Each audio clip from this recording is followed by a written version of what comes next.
Okay, I'm going to go ahead and get started with introducing our presentation today because I want to give you as much time as possible, Dr. Lopate. So hi, everyone. Thank you so much for joining us for another Good Breeder webinar.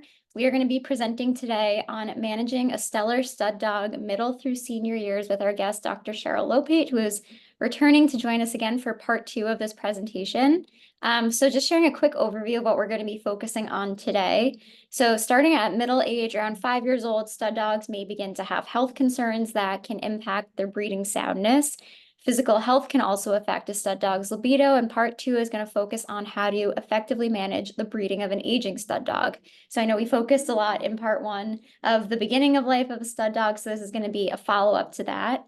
And we're going to do a review of changes in semen quality, its impact on fertility, and how frequently semen should be evaluated. We're going to talk all about that today. And then ways to mitigate fertility issues and the use of reproductive supplements is also going to be a topic that we cover. So I know that's filling a lot of questions that our community has. I saw some of the previously submitted ones already, and it sounds like this is going to address a lot of those. So very excited to get into all of that. Like I mentioned, this is part 2 of a 2-part event, and we're focusing on middle age through senior years. But in case you missed part 1 of this discussion, which we had a few weeks ago when we talked about weaning through age 4, you can watch the recording at the link that we'll drop in the chat right now, so you can be all caught up. We're really excited, of course, to partner with Purina to bring you this webinar. This is a topic that is hugely requested by our community always, and we're excited that we can finally cover it, not only now, but so in depth with a 2-part series. So please, as always, just continue sharing suggestions, sending them our way, whether it's in the chat right now or emailing them to us at breederteam@gooddog.com, because they are just always so helpful and really all help us bring these events to life. And like I mentioned, we got a lot of previously submitted questions for this webinar, so we're going to prioritize those first for the Q&A at the end of this presentation. But as always, please use the chat to ask anything else, and we will do our best to get to those too. And for anyone who is joining us that's new, just want to share a little bit more about Good Dog and how to join our community.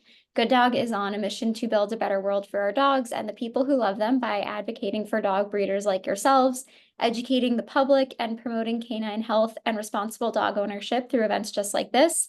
We use the power of technology to help good breeders run every aspect of their breeding program from start to finish, with tools like our best-in-class software to post your available litters, collect payments securely, and connect with great and amazing Good Dog applicants from across the country. So if you're not yet a member of our community, we would love to have you join us, and you can do so by applying at gooddog.com/join, which we will drop in the chat as well. And I want to share a little bit more about Dr. Lopate before I pass things over to her for the presentation.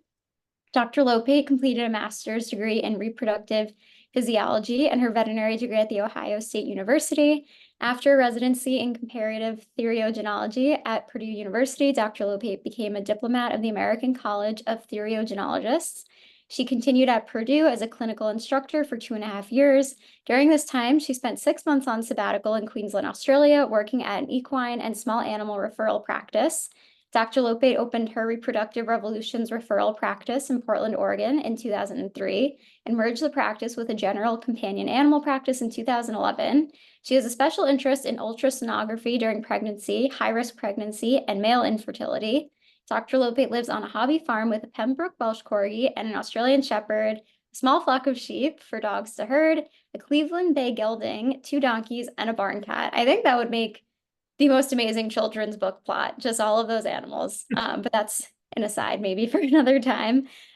We are so excited to have you back here to finish up this amazing 2-part series. So Dr. Lopate, I'm going to pass it over to you to get the presentation started. I'm not sure that anything that happens on my property would be good in a children's book. But thank you for inviting me to do this series of talks. And I'm happy to do it. Male dog infertility is one of my great interests, and I think one of the most difficult things that we manage in a reproductive practice. So there's a lot to it. I'm just gonna move this out of my road. Okay, so today we're going to continue with our discussion of how to manage the older stud dog, middle age, through senior years. So a dog's peak fertility for most males is going to happen between about 4 and 6 years of age. It may be a little bit later for the large and giant breeds because they tend to mature a little bit later. But generally speaking, somewhere in that 4 to 6 year range is when we're going to have the greatest testicular mass, and that is going to equate directly to the number of sperm that that dog is producing. So assuming that the semen quality is good, he'll have the best sperm numbers between 4 and 6 years of age. And then generally speaking, there is a gradual decline over time. Just because they'll have the most sperm then does not necessarily mean that they're going to have normal sperm or that they have motile sperm.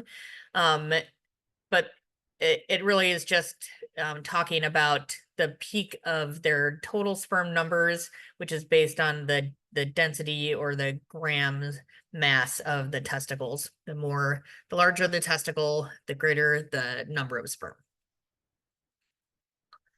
So there's a lot of negative impacts on fertility, and these things can impact our younger males as well as our older males, but over time, we'll see greater impacts on our older males just because these things can be cumulative.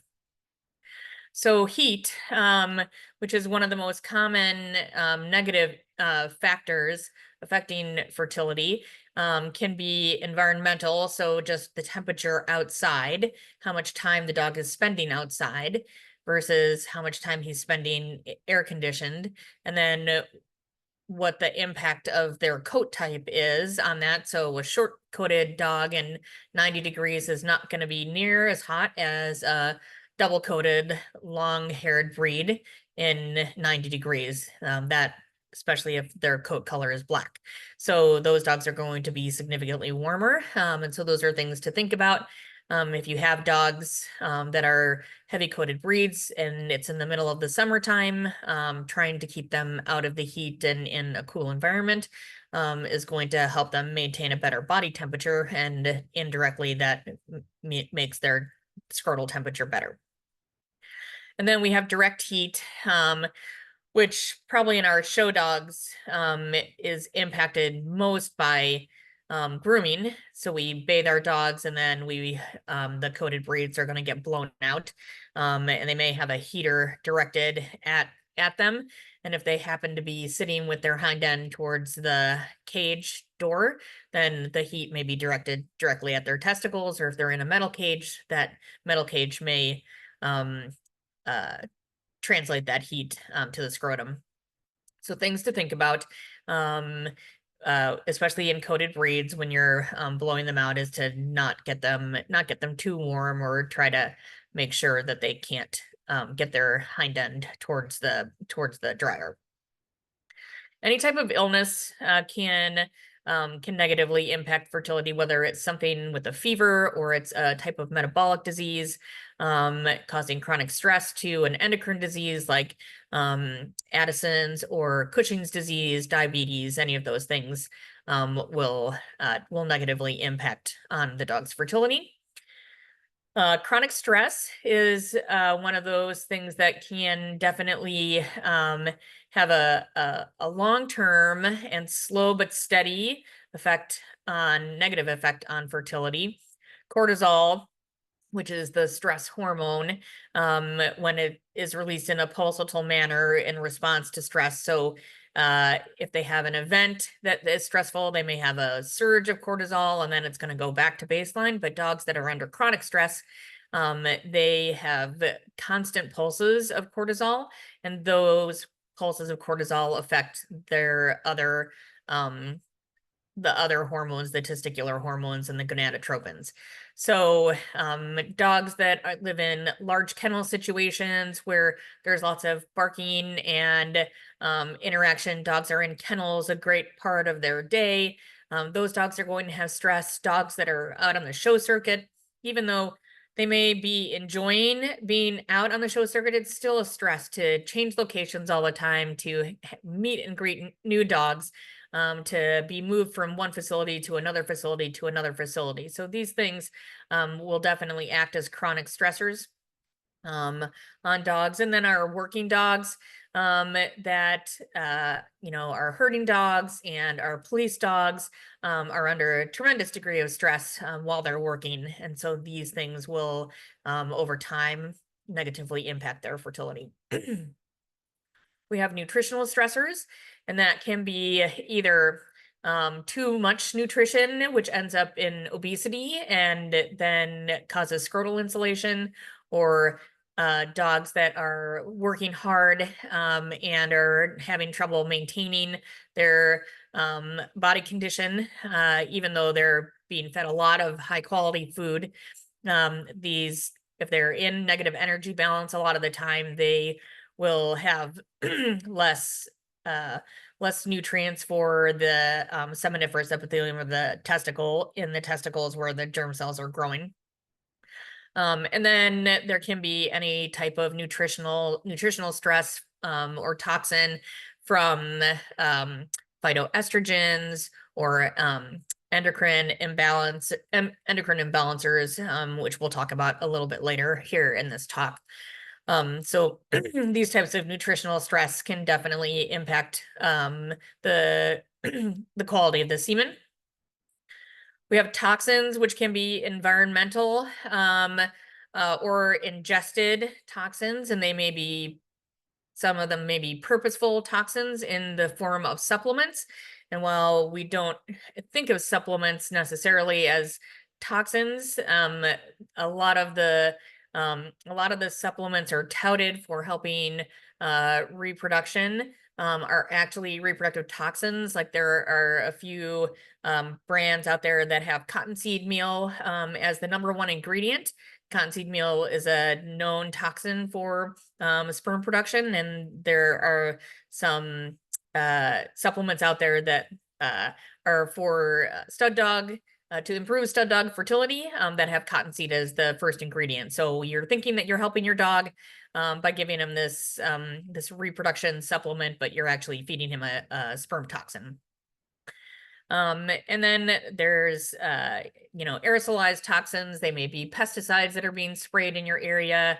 There could be toxins in the water sources, heavy metals, coliforms, things like that that dogs are ingesting if they're drinking well water.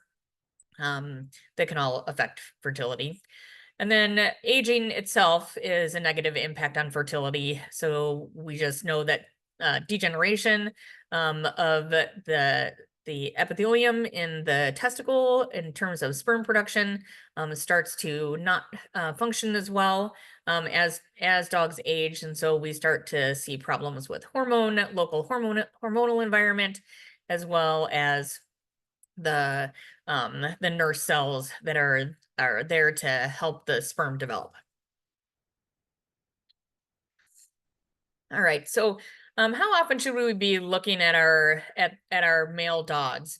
And I think that doing routine semen evaluations for breeding dogs is something that should be done regularly, even if males are not being used for breeding or we don't have an intention to use them for breeding, because a lot of times what we find is that, out of the blue, somebody calls and says, hey, I'd like to use your dog for this breeding to my female. And well, we haven't collected him for 2 or 3 years, and then you're in a scramble.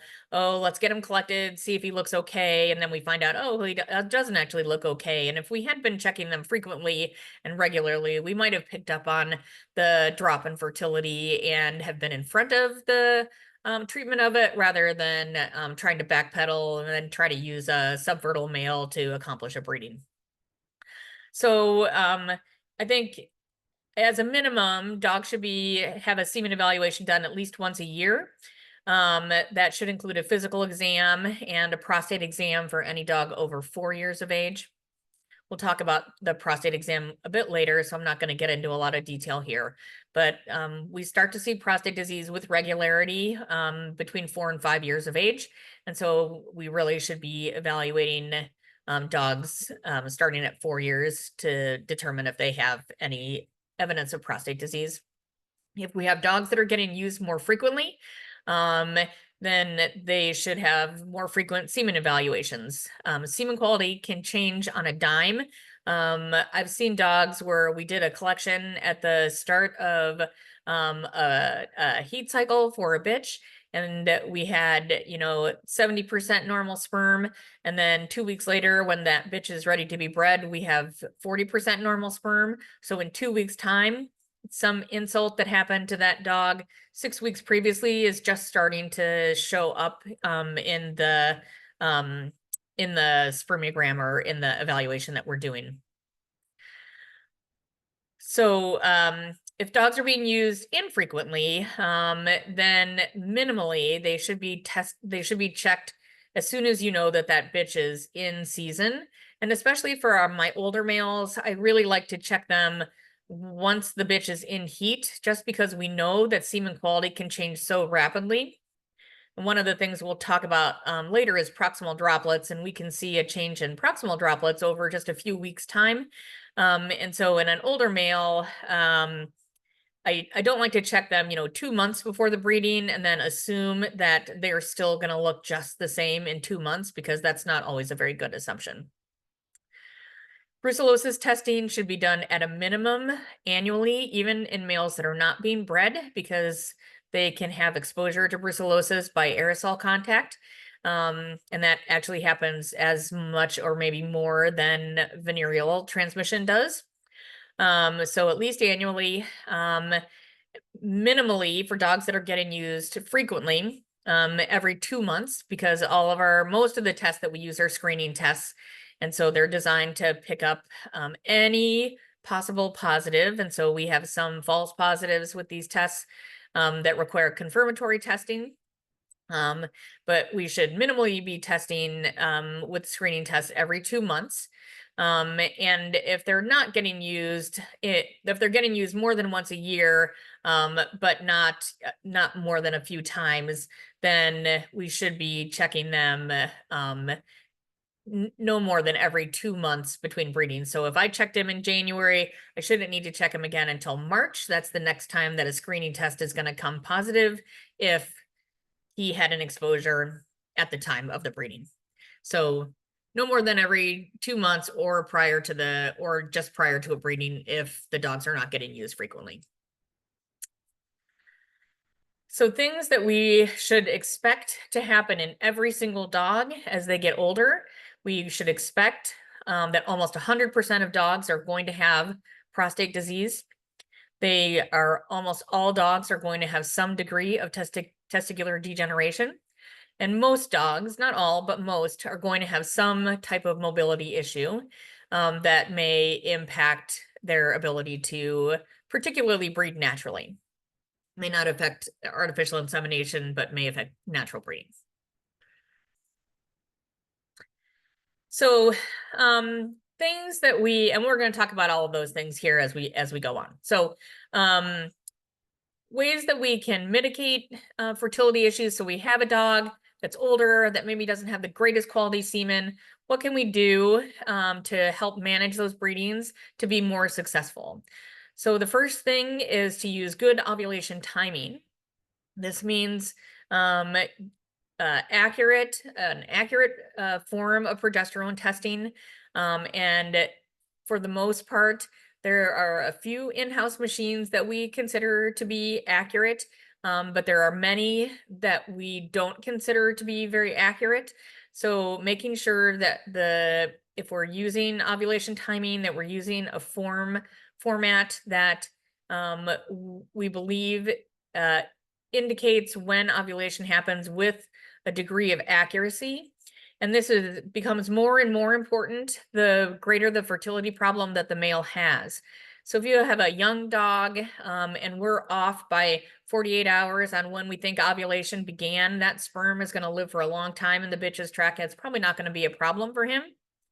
But if you have a dog that only has, is supposed to have 500 million sperm and he only has 100 million sperm, and there's only 50% of those that are normal and it's 50% motile, we need to put that sperm in when those eggs are going to be most fertile and ready to be fertilized. So we need good, accurate ovulation timing. So check with your veterinarian about what machine that they're using and what the degree of accuracy that we think that is. If you have questions about the machines, check with a reproductive specialist. They're probably going to have a better sense than a lot of the general practitioners who may not understand the different testing methodologies. The second way that we can mitigate fertility issues is getting that sperm into the bitch's uterus.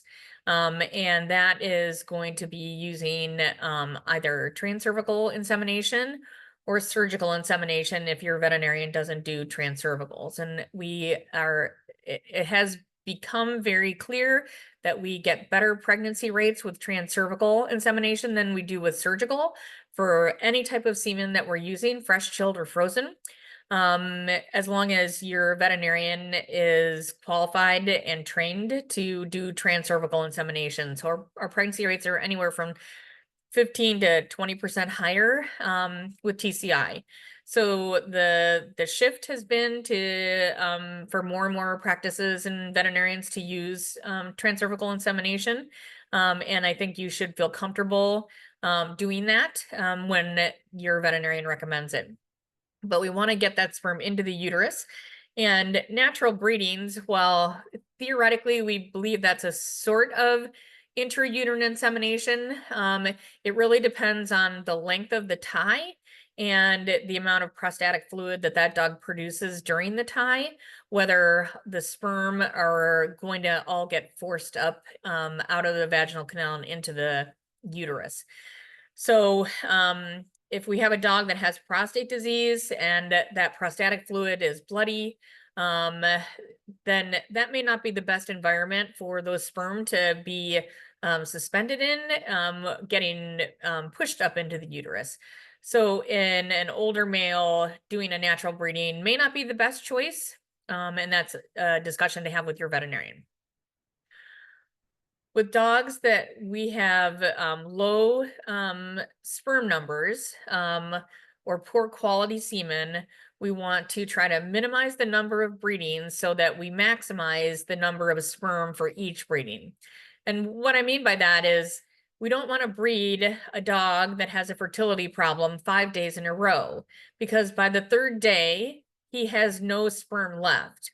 And so the last two breedings, which are at the most fertile time of the bitch, the end of the fertile period is the most fertile time for eggs to be fertilized.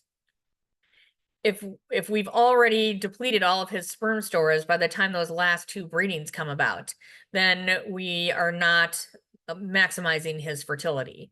So we shouldn't want to be breeding more than 2 times during the fertile period. And in some cases, if a dog has really low sperm numbers, we may only want to breed once during the fertile period, right at the tail end, and get all that sperm into the bitch's uterus. And then, of course, if we're collecting, using an estrus teaser to do the collection is ideal. The dog's libido is going to be better, which means you're going to get a more complete ejaculation if you have an estrus teaser. Sometimes we don't have an estrus teaser. We might have to use swabs that we've saved or pads that have been saved and frozen. And that's less than ideal, but it's better than using nothing. Dogs being collected with no teaser at all are going to give us a much lower number of sperm in the ejaculate than if we have an estrus teaser. So always try to find one if you can. So we kind of touched on this in the first talk, but for those people that didn't attend, I just want to go over this again.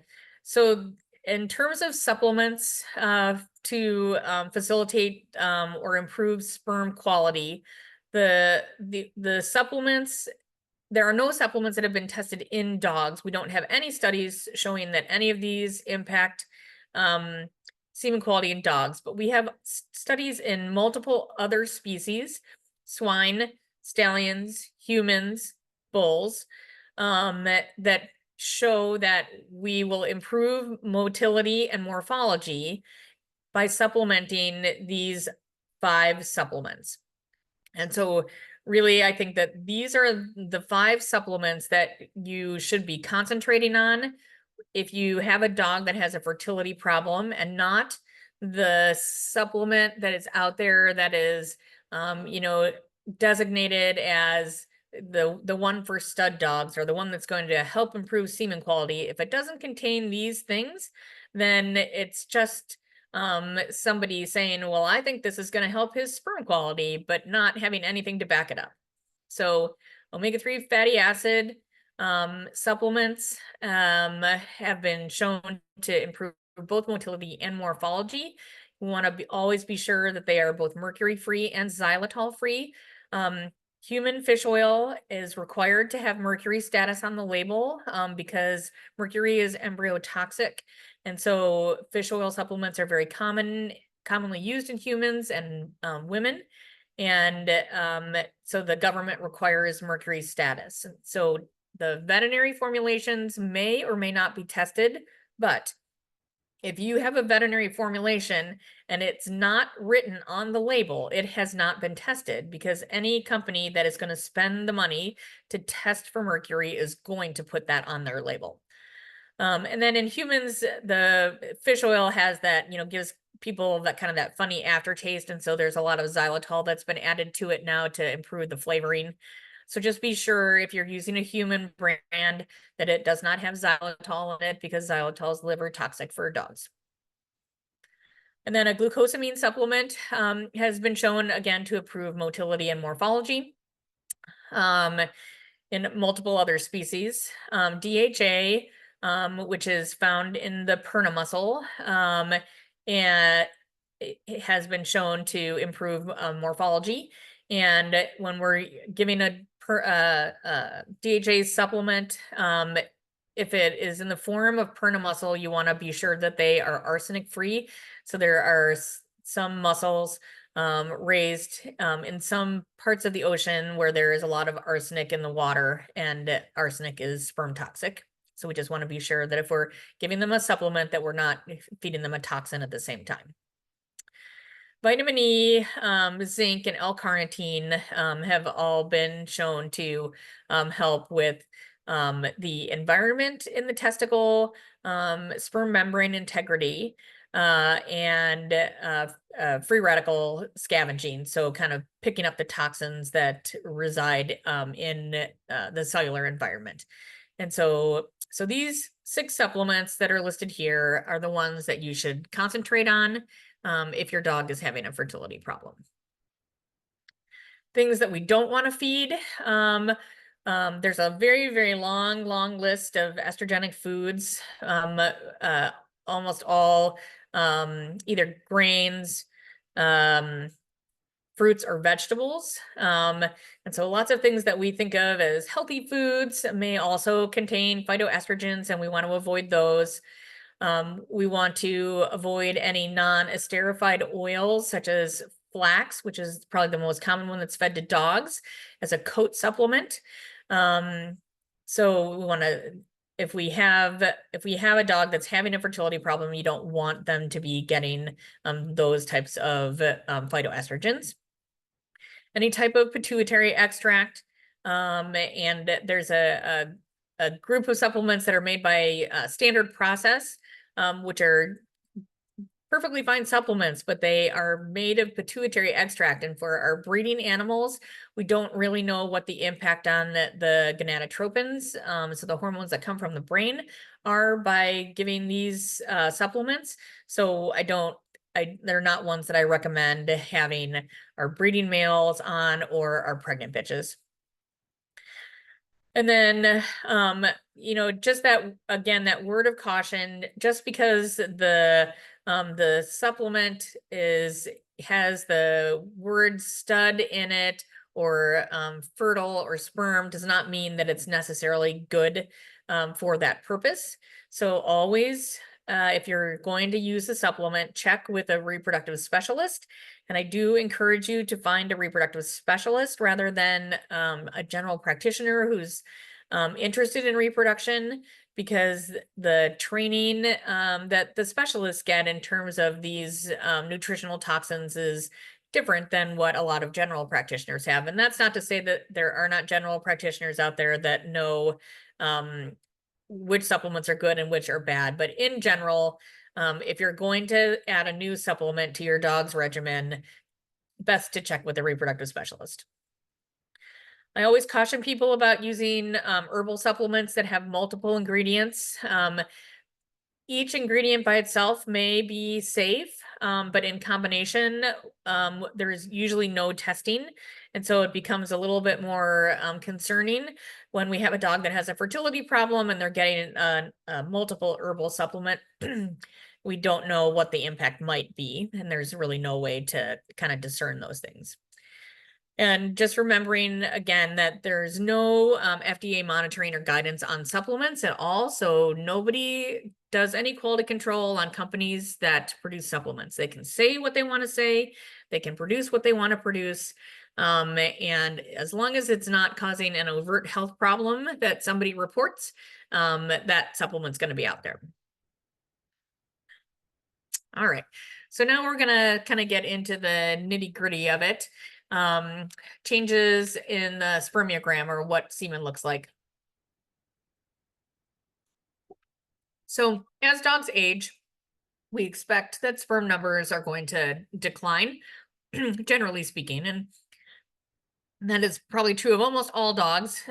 Some dogs may have higher sperm numbers at peak fertility, and so when they start to decline, the numbers may not get low enough that they will impact anything. But if they had average sperm numbers, by the time they get to be a 10 or 11 or a 12-year-old dog, they may be in a range of sperm numbers that is going to not be adequate to produce a viable pregnancy. We may see some dogs that will have such a decline that they become azospermic, or they have no sperm. And generally speaking, these dogs are going to have some type of autoimmune disease affecting the testicle or epididymis, the storage system in the testicle, or they have developed sperm granulomas, which happen because of autoantibodies that are produced against the sperm themselves. So it causes the sperm to agglutinate together and form little plugs in the either in the testicle or in the epididymis. Semen morphology may or may not decrease over time. We see some older dogs with phenomenal semen evals, and then we see middle-aged dogs that have really, really poor semen evals. So it may or may not decrease. But one of the things that we really worry about a lot in our older males are proximal droplets. And so proximal droplets, that's this little white ball that you see on the right behind the head of the sperm. And what this is, that little ball, is the sperm cell, when it forms in the testicle, starts out as a round cell, and it has a nucleus and a lot of organelles in it that help it develop. And then as it turns into this sperm cell, the organelles all get kind of condensed and into this little ball. And when the sperm forms its tail, those organelles, they get form into this little ball, and they're going to travel down the mid piece and then off the tail, and then in the tail of the epididymis, right before they get ejaculated, that little droplet's going to fall off and it's going to be hanging out in the fluid. So normally we see these little white droplets in the middle of the fluid in the secretions, not still attached to the sperm itself. And so we see these droplets. There's a few situations where we see droplets. We see them in immature young dogs, prepubertal dogs, because they don't have mature sperm being produced yet.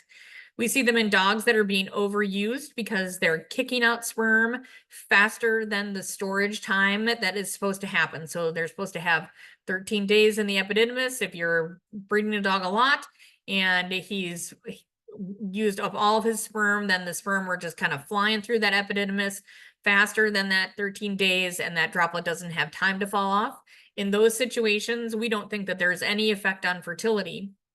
But in an older dog that has a lot of droplets here, the belief is that there is an underlying midpiece defect. So the midpiece is this little section here, and it is the motor apparatus to the sperm. And we think that there is some abnormality in the midpiece or the attachment of the midpiece to the head that causes that droplet to stick. And so it can't fall off. It physically can't. And so it's not necessarily the droplet that's the problem. It's the underlying midpiece, but the droplet is the signal that we might have a problem. And so in these dogs, we find that once we have 70% of the sperm that have these droplets, the dog's fertility rapidly declines. To the point where you might not get a pregnancy, or if you do get a pregnancy, it's going to be small litter size. And so anytime we collect a dog that has a lot of droplets, that's something that we want to have a discussion with the owner. We might not get a pregnancy if we use the semen. We may not want to freeze the semen. But that said, there's a lot of reasons why they can have droplets, and some of those might not be defects that will definitively cause a problem with fertilization. And so a dog might have a midpiece defect that doesn't preclude fertilization. And in those situations, their fertility might be okay. So my recommendation typically is if we have a dog that has a lot of droplets, before we freeze semen on him and spend a lot of money freezing and storing semen, that we breed him and see if he can get a bitch pregnant with the droplets. And if he can, then go ahead and freeze him and don't worry about them. But if he can't get a bitch pregnant live, don't freeze him and store that semen and then go through the entire process of timing a bitch for a frozen breeding and end up with nothing. Motility may decline if there is a drop in morphology. So if all of a sudden something has happened to the way the sperm are being produced, or sometimes it may decline if the dog has prostate disease. So the fluid that the sperm are being released into is got a poor pH or a bad osmolality, or there's infection that may affect the motility of the ejaculate. All right, so normal semen. Normal semen is going to be, we consider motility anything over 70% progressively motile. And we don't really care about total motile. We really care about the progressively motile sperm. So the sperm that are swimming in a straight line forward. 70% motile with a speed of greater than 3 out of 5. That dog should have at least 10 million sperm per pound of body weight. So a 20-pound dog should have a minimum of 200 million sperm. And that's the bare minimum. Most dogs, especially dogs at their peak fertility, are going to have numbers that far, far exceed this 10 million. But to get a bitch pregnant, a 20-pound dog should have 200 million sperm.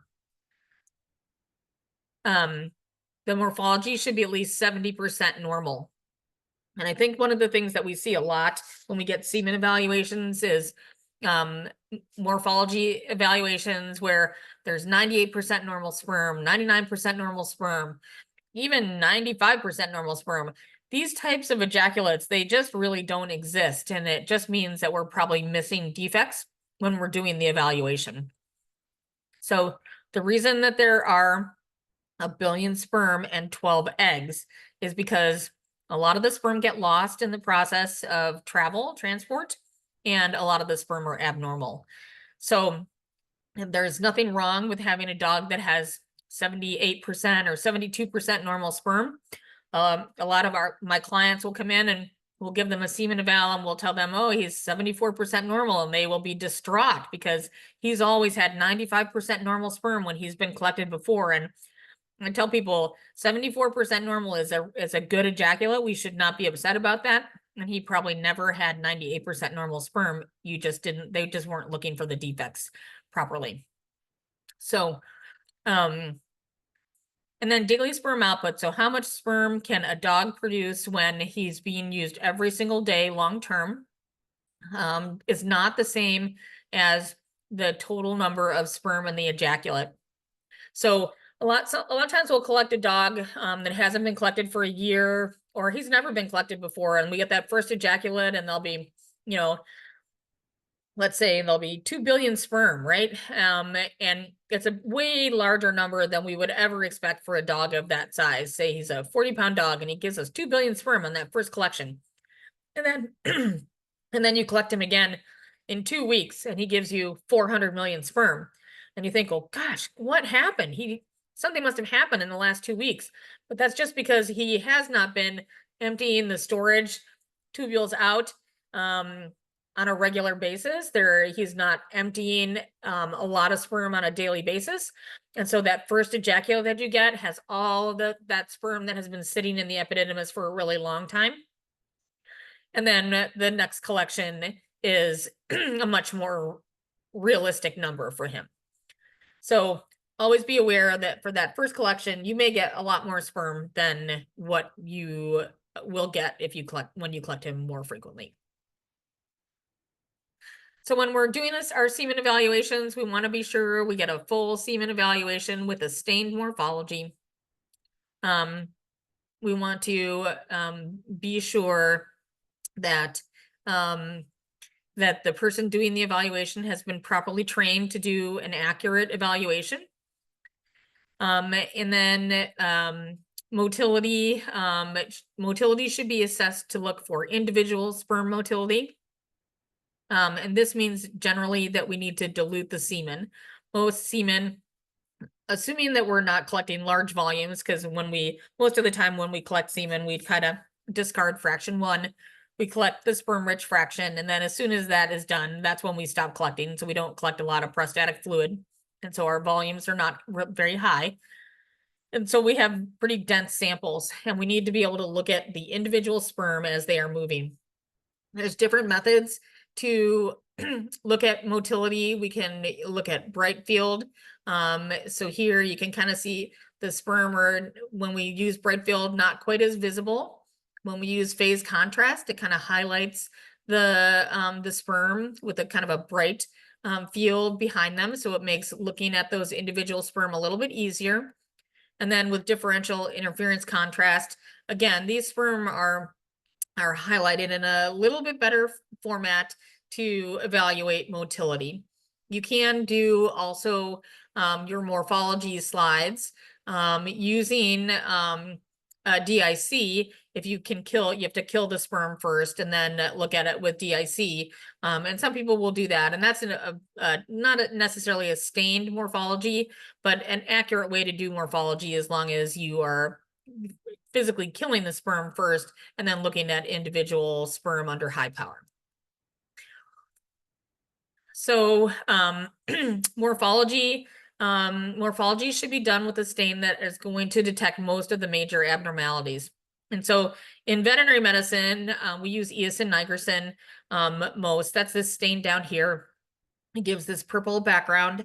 The live sperm is stained white, and it stands out really, really well against the background. So you can see the head, you can see the acrosome, you can see the mid-piece, you can see the end of the mid-piece right here, and then you can see the tail. It'll pick up on droplets, and it picks up on most of the acrosome defects. The one thing that it doesn't tell you a lot about is the nuclear content, the DNA. It tells you a little bit about that, but usually you need to do additional testing if you're looking at DNA issues. So methylene blue is used in humans for their morphology stains, and it can be used in animals too. It's just not used as frequently in veterinary medicine. And then DivQuick, which is a stain that almost every veterinarian has in their clinic, is will pick up some of the sperm defects, but you can't see droplets at all, proximal droplets or distal droplets. And a lot of the acrosome defects you can't see at all.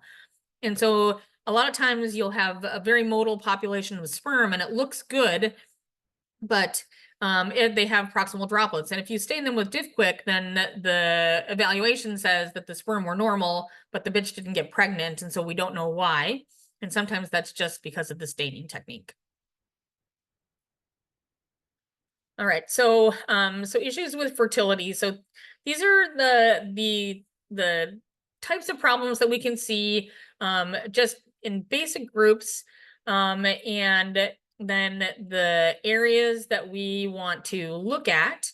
If we have a dog that's having a fertility problem and has this type of semen. So we have the dogs that have normal sperm. They have normal sperm numbers, they have normal morphology, they have normal motility, but yet they either are not getting bitches pregnant, they're missing, or they are getting small litter size, despite having good breeding management and using intrauterine insemination. Okay, so these dogs may have prostate disease. They may have some type of chromosomal or genetic issue that is individual to that dog. They may have some type of acrosomal abnormality. So the sperm can get to the eggs, but they can't complete the fertilization process. They may have some problem with their DNA packaging. So they can fertilize the egg, but they can't join the chromosomes from the male and female together because the male chromosomes are abnormal.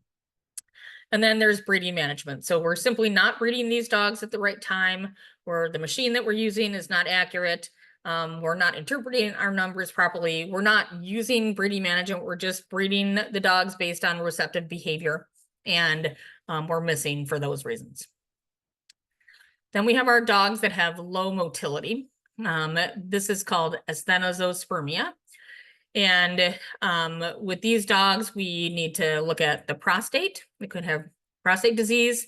They can have testicular degeneration. They can have some type of infection or inflammation in the prostate or the testicles.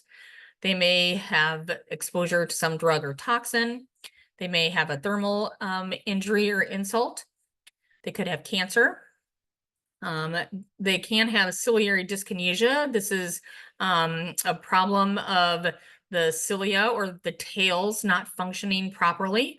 And in these dogs, there's usually a history of some chronic respiratory disease.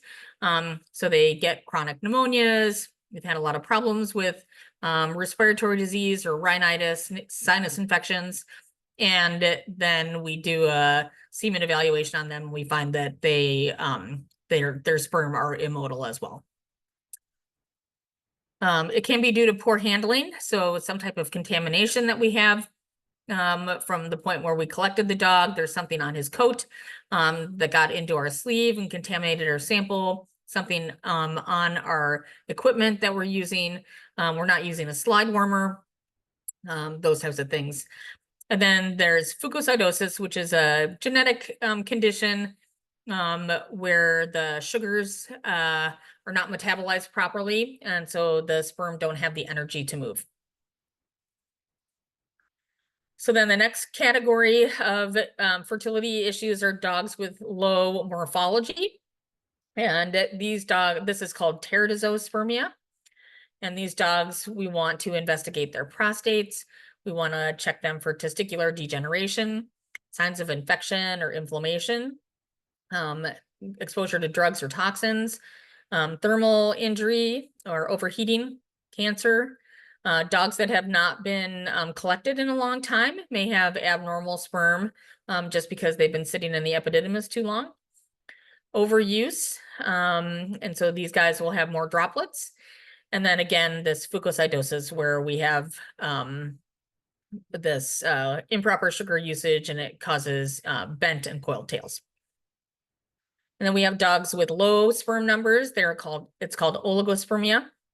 These dogs, we want to investigate their prostates, cancer, seasonal issues in our breeds that are seasonal breeders like the Basenji, testicular degeneration, infection or inflammation in the reproductive tract, exposure to drugs or toxins, overheats, fear or anxiety can result in partial ejaculation, neurologic disease, overuse. So we just depleted all of their sperm stores. Retrograde ejaculation, which is where they ejaculate all or part of the ejaculate into the bladder. Hormonal abnormalities, and then partial blockages. So one testicle is blocked, but the other one isn't.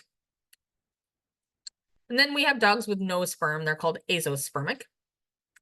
And this can be due to anxiety or fear. Dogs that haven't been collected before, dogs that are timid, a complete blockage, a hypo or aplasia of the epididymis. So there's a piece missing in the tubular tract, or there's a narrowing of the tubular tract, testicular degeneration, infection or inflammation, exposure to drugs or toxins, overheats, again, retrograde ejaculation, hormonal abnormalities, neurologic disease, chromosomal or genetic abnormalities. And then in some dogs that have delayed descent, cryptorchidism can be a cause where there's no sperm. The testicle has been overheated for long enough that no sperm are being produced. So when do we want to look at a dog that's having a fertility problem? So if you have a dog that has less than 75% pregnancy rates with fresh or chilled semen, or a dog that has less than 60% pregnancy rates with frozen semen, we would consider that to be an infertility and should be worked up. Anytime you have a sudden change in litter size or pregnancy rate. So your dog's been doing great, it's been having normal litter size, gets every bitch pregnant, and then all of a sudden 50% of the bitches are pregnant and they all have 2 puppies in their litter, that's a problem. Any dog that has a history of infertility or subfertility, any dog that's had fever or a malaise in the last 2 months that has a planned breeding coming up, because overheats are things that can severely affect semen quality, and we want to be in front of those rather than behind them. Sometimes getting those dogs on supplements early may get them back into a usable state by the time we need to breed them. Any dog that's painful during breeding or when he's being collected and is ejaculating. Any dog that has bloody or bloody penile or preputial discharge. So preputial drippings in the house, blood in the ejaculate, blood in their urine, they need to be looked at. And then anytime that we have a dog that we have a suspicion that they may have had performance enhancing drugs, and this we see probably most commonly in sighthounds coming off of the track. And some of these dogs go to into a breeding program, and it may take them years to get their semen quality back. So changes in mobility and libido. We see, of course, arthritis and muscle wasting as dogs age. And both of these things may impact a dog's ability to breed naturally, and to be able to mount a bitch, to be able to penetrate, and then to maintain a tie. We can see that with both of these conditions, we may see pain or discomfort with natural breeding. But in most cases, these dogs can be collected manually, although some dogs with prostate disease will be painful and we can't collect them manually either. Obesity can make natural breedings difficult, just more weight to have to get up on top of the bitch, more weight for the bitch to have to hold up while the breeding is happening, and those can cause problems. It's best to keep dogs lean and active to try to decrease or to slow down the progression of arthritic change. And the leaner they are, the less problems they'll have with arthritis because less weight to have to carry around. As we see dogs get up into their older years and hormone levels start to drop, the dog's libido or his interest in the females may also start to decrease. We can counteract this a lot of times with using gonadotropins and also use of estrus teasers. So having a bitch in season in front of them rather than no bitch at all, or just a pad or a swab. So we don't have time to get into all the different, many causes of infertility, but they fall into these categories, and we're going to talk about a few of them that are more common. So there's infectious or inflammatory conditions, which can affect either the prostate or the testicles epididymis. musculoskeletal disease, which usually prevents breeding or makes breeding more difficult, autoimmune disease, which can cause testicular degeneration. There's a whole host of hormonal issues that can affect fertility in many different ways. Behavioral problems that can be driven by anxiety or fear, dominance behavior, and then just physical problems, so anatomic issues or diseases that animals have developed that affect their physical well-being. Toxins, again, that are in the environment or are inhaled or consumed. Some types of trauma can occur. Hit by cars with a fracture of the os penis will affect a dog's ability to breed naturally, but not necessarily to be used for artificial insemination. Pelvic fractures, things like that. Cranial cruciate ruptures where dogs can't breed because they don't have the use of a hind limb. Neurologic disease, so spinal issues can affect the ability to ejaculate or copulate. And then cancer, which can affect the testicles or the prostate, although less common in the prostate in our intact males. So we're going to cover prostate here because it's so common in our male dogs, and it's often a misdiagnosis.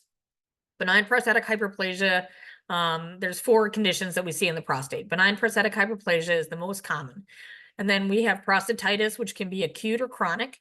And then we can see prostatic cysts, which often happens with benign prostatic hyperplasia, but we can also see them as paraprostatic cysts, which is a separate disease entity. And then cancer, which is more common in neutered males. So benign prostatic hyperplasia is extremely common. In fact, it's so common that almost every intact male dog, if he lives long enough, will develop this disease. By 5 years of age, 50% of intact males have some degree of BPH. By 7 years of age, 90% of them do. And the disease can show up as early as 6 months. So they don't have to be old to have BPH. It's due to a continued and persistent exposure of the prostate to testosterone. And we see an earlier onset in dogs that have more exposures to bitches that are in season. So dogs that live in large kennels, where there's always a bitch in heat, they can always smell a bitch in heat. Dogs that are spending a lot of time at dog shows, where there's almost always a bitch in heat, may start to see signs in these dogs at a much younger age. Dogs can be symptomatic or asymptomatic. And it's often diagnosed just during a routine semen collection where we find blood in either the first or the third fraction.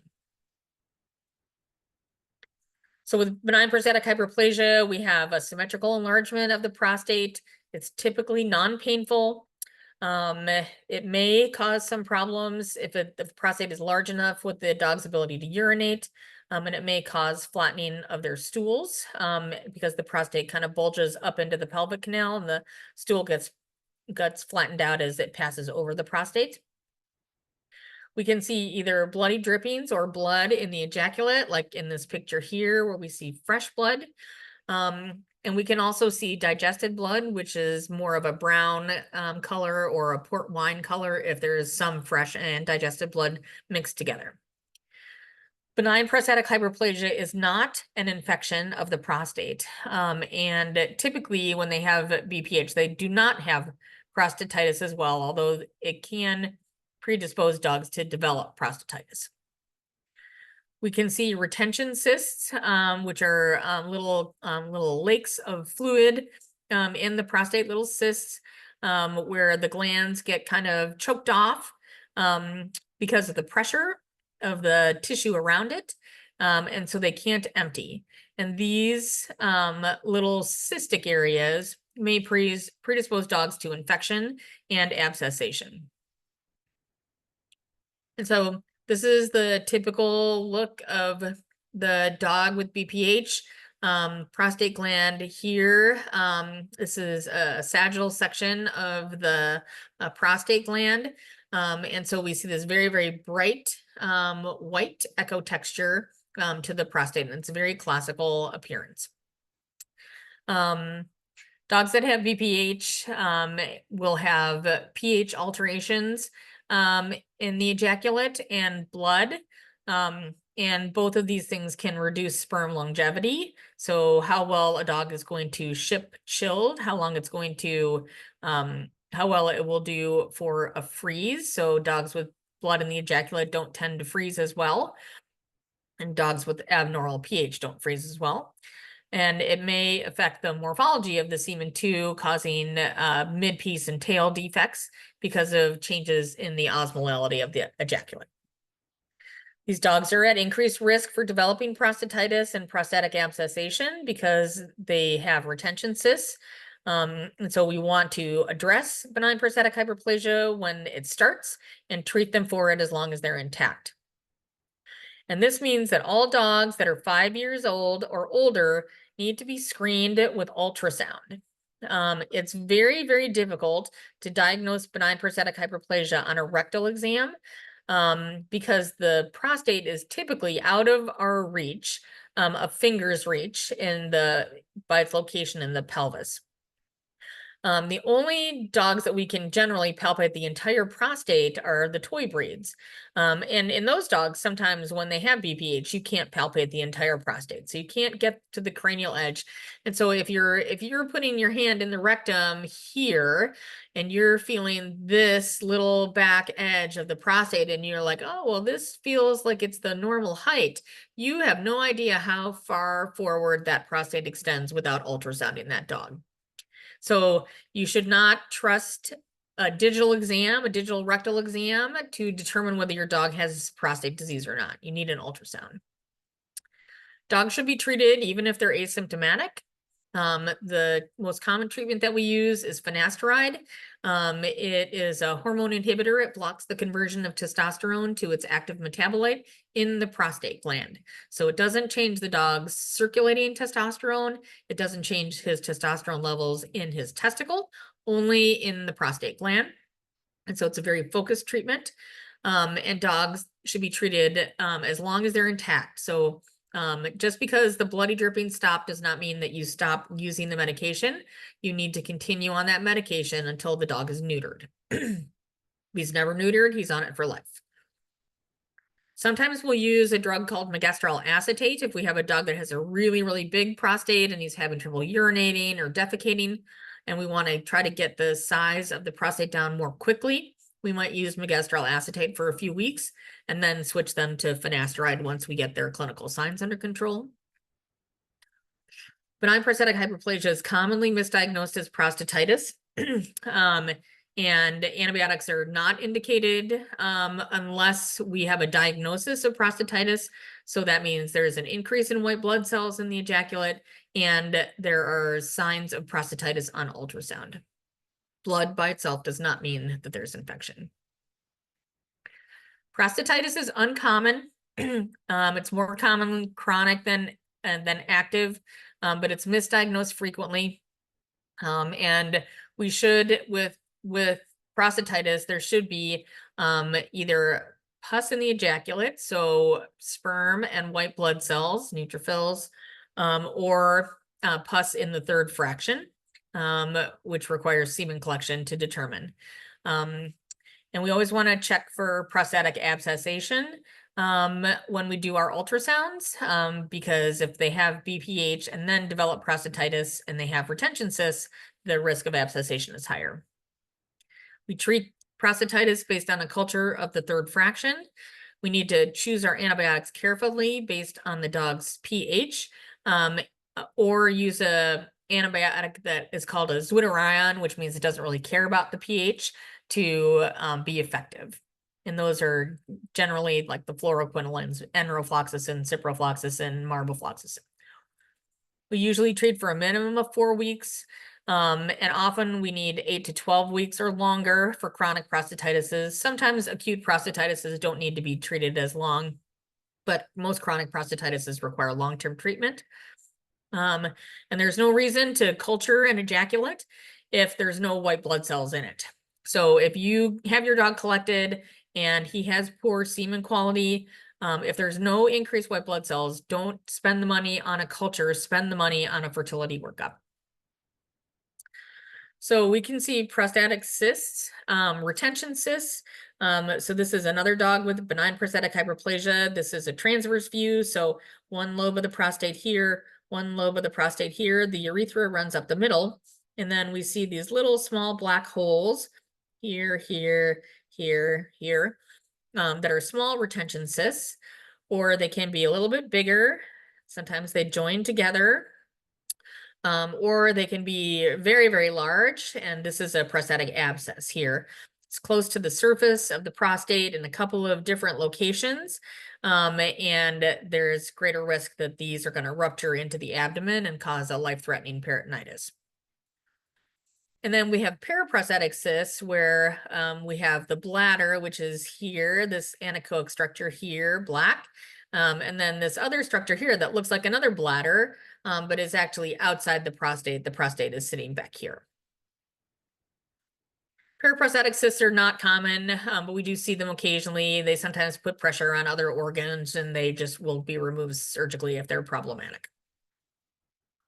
Prostatic cancer is really quite uncommon in intact male dogs. It's much more common in neutered males. We typically have an irregular asymmetrical prostate. There's usually mineralization or these bright spots. And you need to biopsy them to confirm this. We use chemo for treatment, and it's pretty uncommon.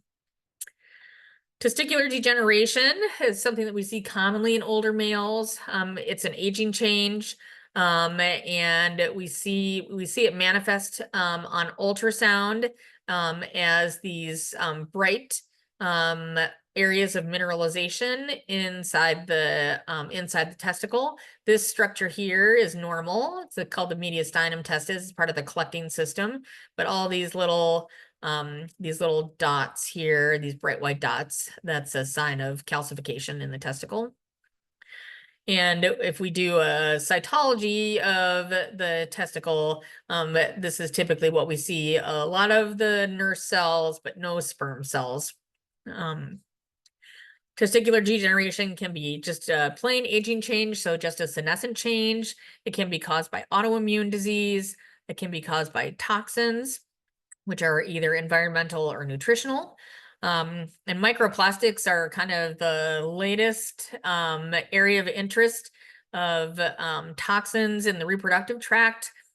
They have been found in large amounts in almost every, when the studies that look at testicles, like 100% of the patients that are tested, even young animals, have evidence of microplastics in their reproductive tracts. So I think it's an emerging cause of infertility, certainly has been shown to be in humans. And then there's heavy metals, pesticides, and other endocrine disruptors that can all cause testicular degeneration. Testicular cancer is something that's fairly common in older dogs. It usually affects one testicle first, but sometimes it can be seen in both at the same time. Most testicular tumors are benign and hormonally inactive, except for Sertoli cell tumors, which can produce estrogens.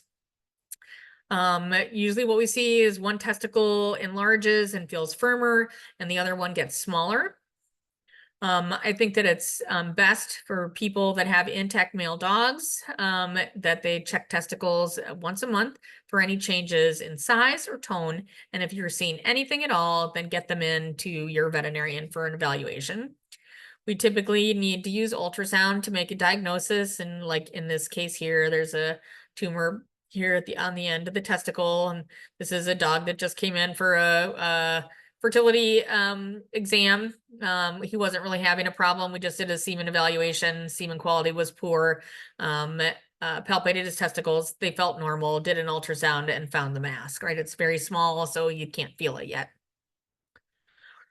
In a case like this, where you just have one small mass, sometimes you can remove that testicle and the other testicle will return to normal fertility.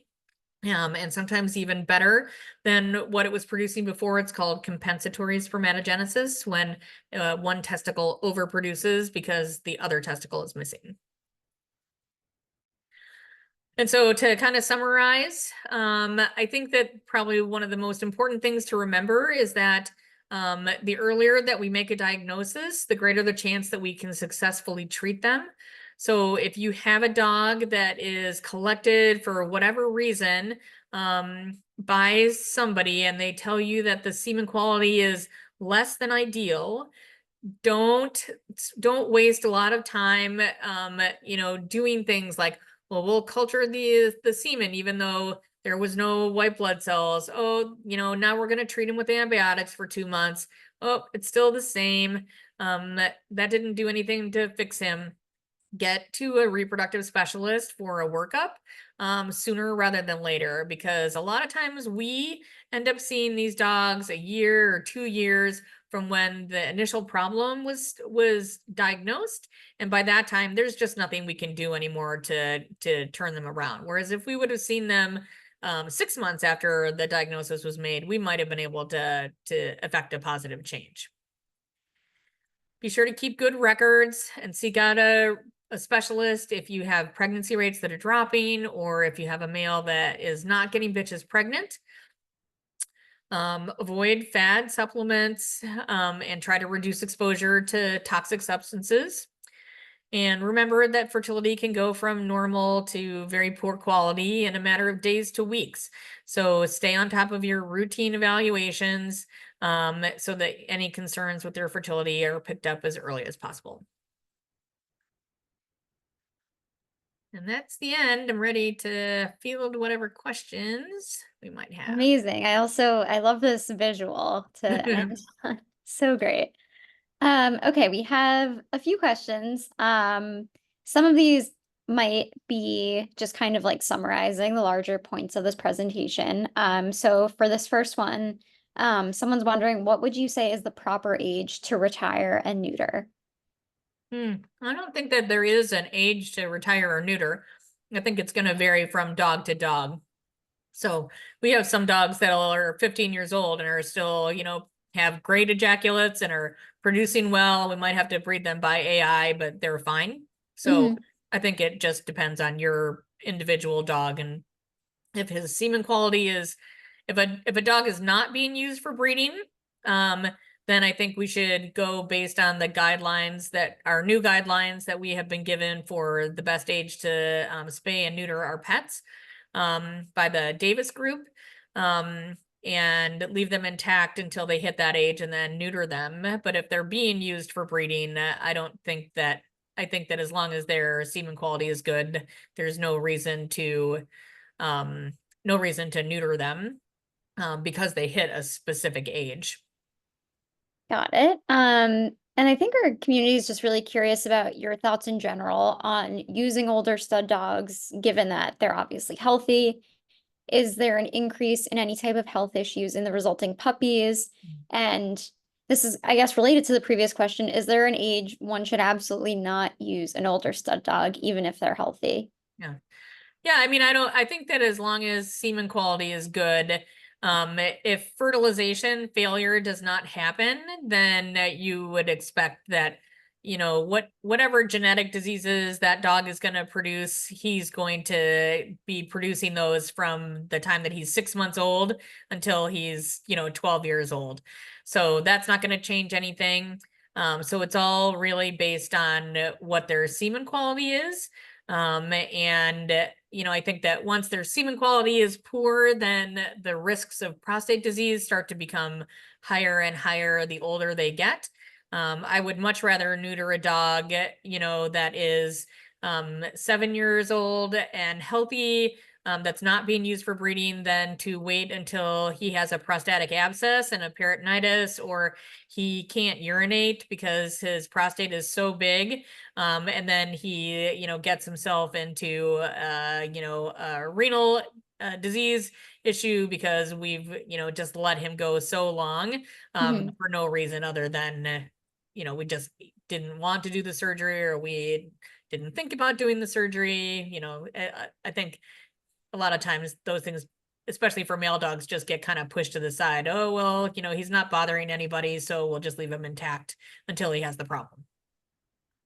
So going off of that idea of like maintaining quality and having that be one of the most important things, what are some of the most important factors to consider when making an effort to maintain a really robust sperm count in an active stud? So are there any protocols that are important, and how much does environment and activity really affect the viability of the sperm? Yeah, well, I think definitely environment and nutrition have a huge impact. So, making sure you're feeding good quality food, that, that dogs are healthy, their blood work is good, their coats look good, they have good mobility, they have good health and activity. All those things are really important. And I think that, um, certainly if you live in an urban environment where there's a lot of pollution, your dog probably is going to be at greater risk for developing a fertility issue because he's exposed to so many more pollutants than if you live out in a rural area where the only thing you have to worry about is your neighbors spraying their trees and what's in your groundwater. Um, Someone is wondering how often you should collect before planned breeding comes up. So should you be doing it just for regular maintenance or something else? Yeah, so probably that's the, do you need a clean out collection question?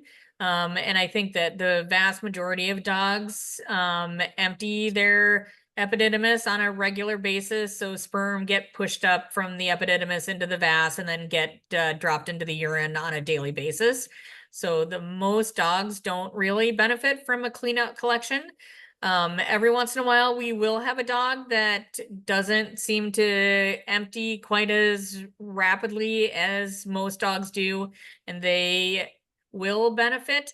But I think that those dogs are usually picked up on your, like, you collect them the first time and they've got a bunch of detached heads or dead sperm, and then you collect them, 2 weeks later and they look much, much better. Then that's a dog that I would say, oh, definitely do a couple of cleanup collections if you know you have a breeding coming up. But in general, I think that the vast majority of dogs don't benefit from cleanouts.